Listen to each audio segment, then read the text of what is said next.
Welcome to today's powerful discussion on communicating needs in the bedroom, a biblical approach to healthy intimacy. For many Christian couples, discussing intimacy can feel awkward, even taboo.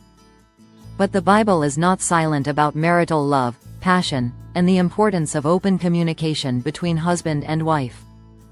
In fact, a fulfilling, God-honoring intimate life strengthens marriage and reflects Christ's love for the church. So why do so many Christian couples struggle to communicate their needs in the bedroom? How can we ensure that our intimate lives align with biblical principles while also honoring one another's desires? Today, we will explore these questions with scriptural wisdom, practical guidance, and transformative insights. Stay with me as we dive deep into this vital topic. 1. Understanding God's design for intimacy. Before we talk about communication, we must first understand what God intended for marital intimacy. Many couples assume that intimacy is just a physical act, but biblically, it's much deeper. It is a union of spirit, soul, and body.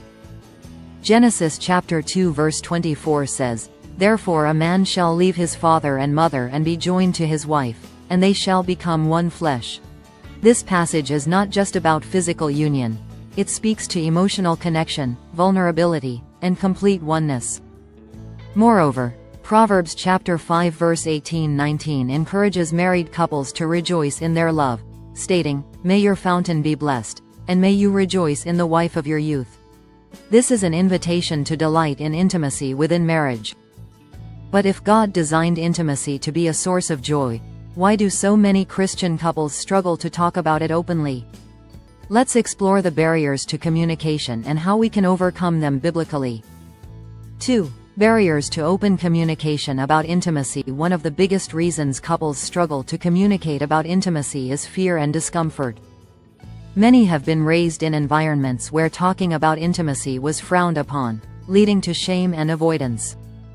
But keeping silent can lead to frustration, unmet needs, and emotional disconnection. Here are some common barriers.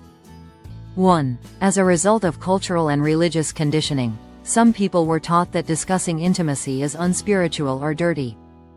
However, God designed marital intimacy as a good and sacred gift.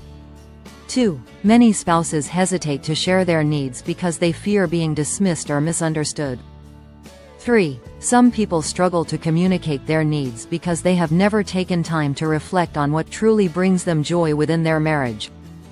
When a couple is emotionally distant, discussing physical intimacy feels unnatural.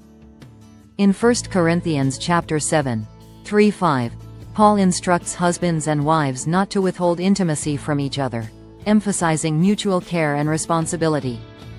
Communication is the key to fulfilling this biblical instruction. Therefore, let's look at biblical and practical ways to communicate needs effectively. The key to effective communication of the need for more intimacy is love, respect, and openness. Let's explore 6 essential biblical principles for discussing intimacy with your spouse.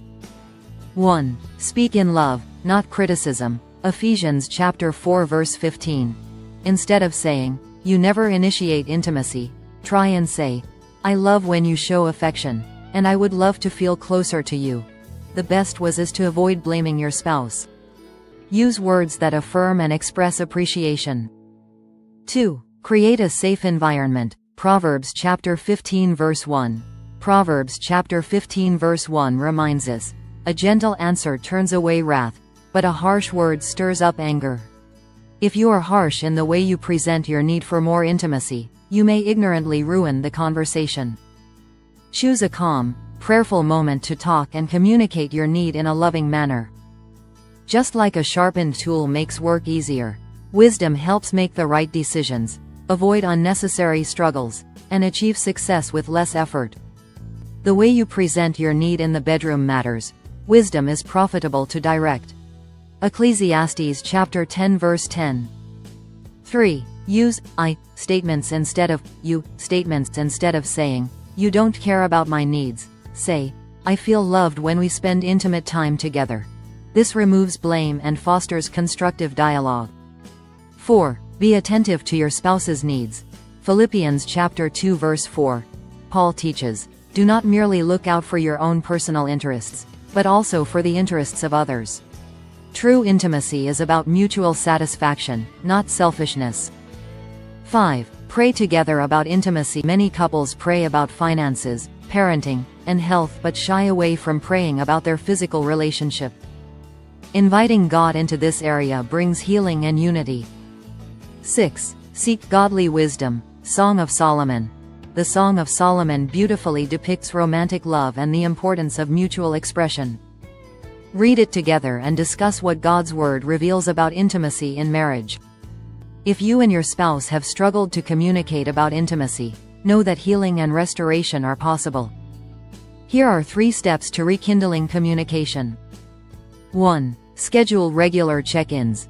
Make it a habit to talk openly about your relationship, including intimacy, without waiting for problems to arise.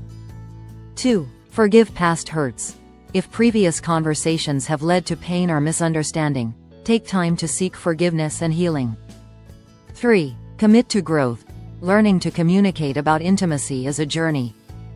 Be patient, be intentional, and let love guide your words. Biblical intimacy is a gift, not a burden.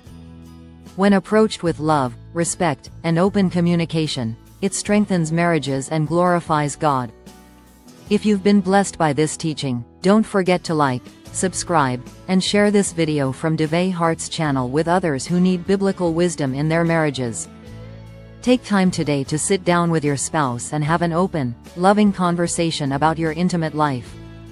Invite God into that discussion and see how He transforms your marriage. Until next time, remain blessed and build a marriage that honors God.